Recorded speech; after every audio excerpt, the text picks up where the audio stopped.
મારું નામ જનક નાથાભાઈ કાછડિયા, મારું ગામ બિલા, તાલુકો જેસર, જિલ્લો ભાવનગર।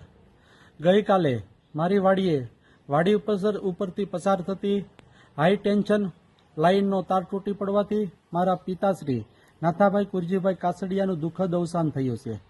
આ જ વાડીમાં તાર તૂટવાની આ બીજી ત્રીજી ઘટના છે। વારંવાર પીજીવીસીએલને રજૂઆત કરી કોઈ કામ થયું નહીં અને આજે મારા પિતાજીને ખોવા પડ્યા છે। સરકારી તંત્રની ઘોર બેદરકારીએ મારા પિતાનો ભોગ લીધો છે। અનેક વખત આવી ઘટનાઓ બને છે અને નિર્દોષ લોકોનો ભોગ લેવાય છે। ક્યાં સુધી સહન કરવાનું છે? હજુ સુધી તંત્ર કે સરકારમાંથી કોઈ પૂછવા પણ આવ્યું નથી।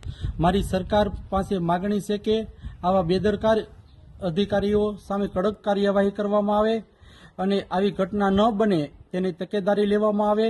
મેં તો મારા પિતાશ્રી ગુમાવ્યા છે, પણ બીજાને ન ગુમાવવા પડે એવું પ્રભુને હું પ્રાર્થના કરું છું।